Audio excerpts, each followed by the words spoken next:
Ano po yung masasabi nyo doon na may kagaya nyo na sobrang hardworking tapos yung iba tambay lang? Yan. Siyempre, yung sa mga, marami ako nakikitang tambay lang. Opo, lahat. Marami. Bumaba ka dyan, may tambay dyan eh. Pag bumaba ka dyan, makikita mo yung mga tambay, ano po masasabi nyo sa kanila? Lalo pag nakikita ko na, paano kaya nabubuhay itong mga Mismo, ako sinasabi ko yan, pag dumadaan ako nakakotse o nakamotor, sinasabi ko, eto po sinasabi ko talaga to. Ko, Lord, magre-reklamo pa ba ako? Dumaan ako sa pagiging tambay, pero binigyan mo ako ng chance. Maging ganito. Tapos, yun, sinasabi ko sa kanila na, magre-reklamo pa ba ako? Ako, pwede akong kumain mamaya sa gusto kong restaurant. Tapos sila, akala nila yun na yun. Ano pong masasabi niyo sa kanila? Para sa mga tao na, yan, tambay, hindi sa lahat ng pagkakataong na may ibibigay sa'yo yung Diyos. Siyempre, kailangan gumawa ka pa rin para sa'yo. Diba? So, kung nakatambay ka dyan, nag-aantay ka ng grasyang dumating sa'yo, walang ganun. Hindi Wala. mangyayari. Diba? Hindi, walang mangyayaring ganun. Kailangan mo pa rin tumawag sa Diyos. Gumawa ka. Ano po number nila? Joke lang. Tumawag sa Diyos, tapos po. Siyempre, mag-work ka para sa'yo. Which is eventually, di ba, English ako. Okay yan, go kuya dyan. Yeah. Tayo lang to. Hindi nga natin ito ipapalabas eh. Diyos ko po. Okay kuya dyan, and then, Siyempre, gatrabaho ka, ibibigay naman ng ama yan sa'yo So, ikaw, Kuya Chan, hard work mo naniniwala ka doon sa ibigay ko yung sarili ko sa mundo, yung mundo nang bahala magbayad sa akin pabalik. Sobra. Naniniwala ka sa ganon. Ano yung insidente mo na ganon, na parang bahala na Lord, tapos bumalik naman? Ayun nga, sa aming mag-asawa, bahala ka na sa amin. Sa aming mag-asawa, bahala ka na sa akin, sa amin dalawa. Hindi ako magkukulang sa'yo. Diba? Yung faith ko sa'yo na malaki. Bigyan mo, patibayin mo yung pag-asa ko. Yung mga wordings ko, patibayin mo yung pag-asa ko. Tapos kahit sa work, Ama, bago ko umalis, bagabayan mo ako sa daan ng paglalakbay. Huwag mo ko hayaang madisgrasya, masaktan.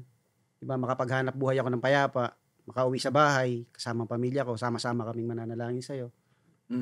Kasi yung nagkahiwalay kayo, Kuya Cha, nung wife mo, hindi ka lang basta naghantay eh.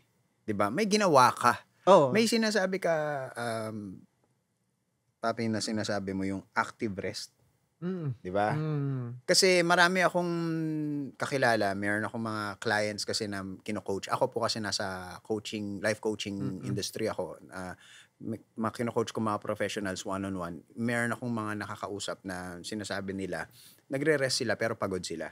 Ang isa sa mga problem, pagka nagre-rest lang tayo, pati pagka naghihintay tayo, pero wala tayong ginagawa doon, wala yun, mapapagod tayo. Ang rest, supposedly, ewan ko agree ka dito, Papa Kel, no? Yung ang rest, supposedly, is hindi ka nagsa-stop sa work.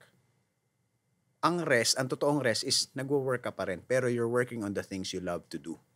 Para energize ka. Kasi pag huminto ka lang, ang nangyayari lang, binibreak mo lang yung momentum. Tutulog ka lang, hilata ka lang, comatose ang tawag.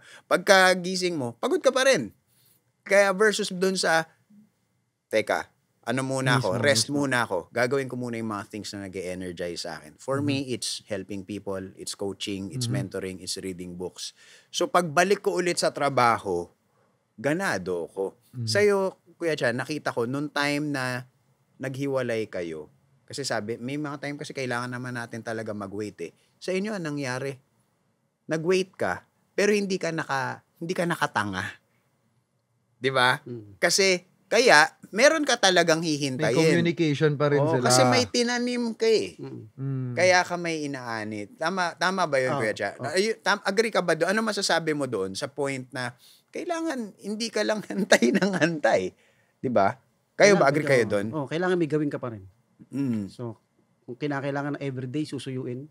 What? Diba? Everyday. So, pero hindi naman magawa kasi sa Makati siya. Sabi Pero naman true, message. Pero kasi may mga bata, may mga bata. Effort. Yung effort.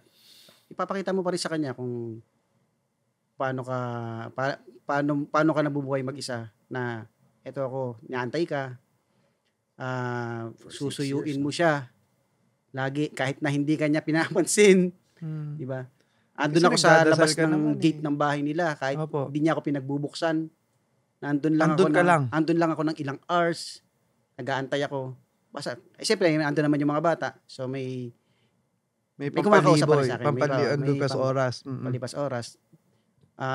One time, parang New Year yata yun. Opo. New Year na Opo. nandun lang ako sa labas. Walang pumapansin sa akin, Grabe. maliban sa mga bata. Pero nag-aantay ako. Na hanggang Baga sa umaasa kayo na umaasa sana ako. kausapin ako. Sana nito. kausapin na ako yan. Na hindi nangyari. Opo. Yun yung mga first 2 years na Buti hindi dumating yung time sa inyo na, ayoko na! Hindi Dumating nga. din. hindi pumasok. Ayokong pumasok. Yun totoo lang, yun totoo. Parang ano parang gustong pumasok sa isip mo. Pero Siyempre, tao ikaw lang. mismo tinatanggal Pero mo. ako, inaalis ko eh. Ayoko. 6 years. Yung Ayoko. controlling ng mind na, yan, napansin ko, sa dami ng tao ngayon, hindi nila kayang kontrolin yung utak nila. Lalo pag kunyari masama na, ganito kasi yan eh. Minsan yung mga tao pumupunta sa Diyos pag may mararamdaman silang masama, pag may kailangan sila, akala nila genie si Lord. So, anong nangyayari ngayon? Ikaw, kahit na walang nangyayari, the faith is there. Na 2 years, pumunta ka, nag-New Year, hindi ka pinansin. Pero sabi mo 6 years. May 4 years pa na pinagdaanan. Hindi ka bumigay. Yun yung faith. Yun yung faith. So, ako nakikita ko sa iyo, Kuya, kaya sobrang lakas mong lalaki dahil siguro sa mga pinagdaanan mo na alam mo yung mali eh. Yes, Diba? sir. So, hindi ka nababalik dun sa mali. Tapos pangalawa, yung mga natutunan mo along the way nung kabataan mo, yung sinasabi mo nga na ayaw mo nang balikan yung mga kalokohan mo na yun.